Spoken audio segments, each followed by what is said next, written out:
Humiliation seeds roll down my face in a wad of anger, then frustration, staring into reflective surfaces where no hope lives for achieving reform or returning democracy power through human behavior and its causes or through its diplomacy procedures.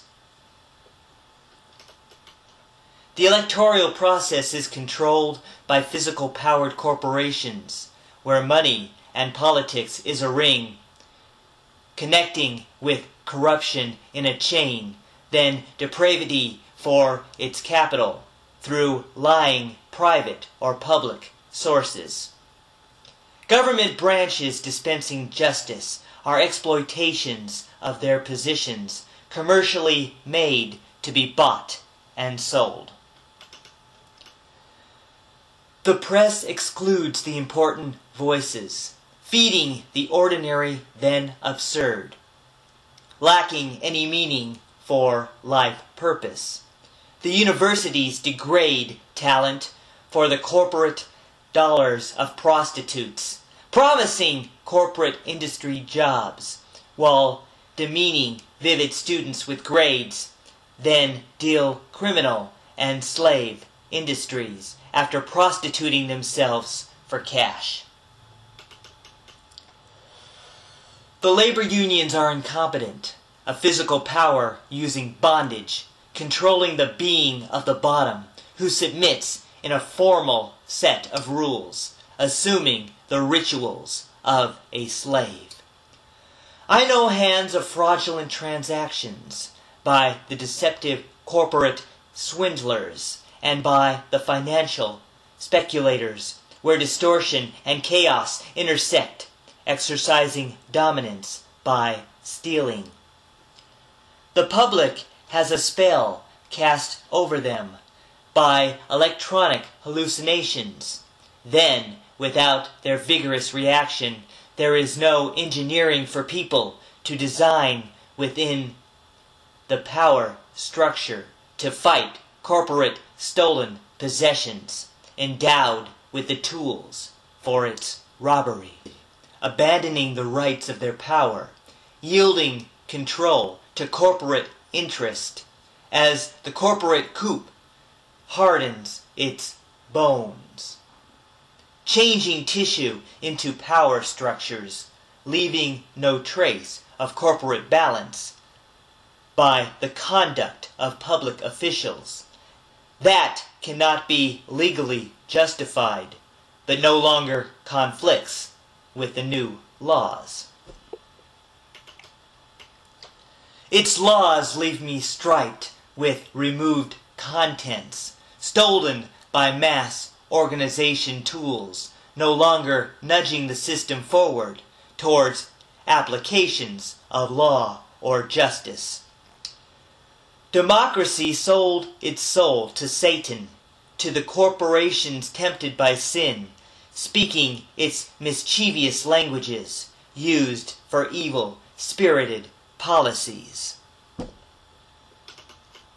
My own submissiveness is demanding, without the great strength of effectiveness, to compete with reproductive unions for freedom from leader contaminants, echoing foreclosures and bankruptcies, then resounding long-term unemployment, with medical systems that abandon, leaving lunatic fringe society rising from polluted wetlands and shrubs to exercise authority by force. I am disarmed with nothing to offer to the moral fiber of the nation, as the corporations kill for profit. Industry uses weapon contractors by individual and wholesale death of organisms and ecosystems, now acceptable corporate business.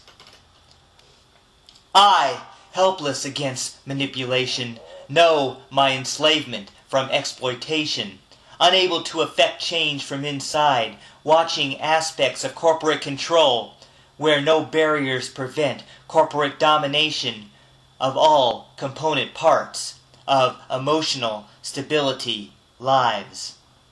I, taken over by corporations, have no voice with insurance companies who tell me what reimbursements will be, making it complex to get reimbursed, for corporate rules arbitrary. I am an unconventional someone in protesting against authority. If I stop resisting corporations, fundamental life will die within me. Corporations are a tool with two jaws that is closed on my head by a lever, used to hold my body immobile, so that they can work on my head and money while causing the extreme climate changes, then expansion of global poverty, while acts asserting my humanity is condemned as rebellious procedures. My body is consumed by corporate spectacles of soundbite-driven talk shows, television celebrity culture.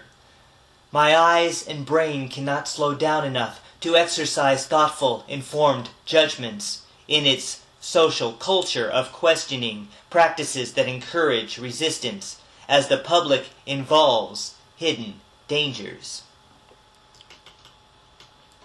Corporate disdain for democracy, routinely dishonoring its people as disastrous effects of choices by the rich endowment of its power, cause an acute physical discomfort as Wall Street bankers rake in bonuses while fund managers take dividends.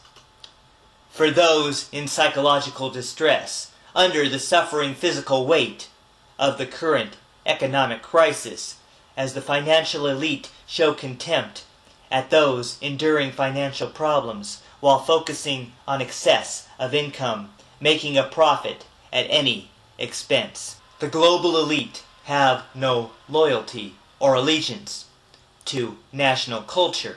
Corporations rape formative culture, stealing the language from Americans. Thus, they cannot identify problems or its political or social cause. America, politics of despair, is raped by the wicked corporations, then by the immoral politicians. I am a non-entity in these times.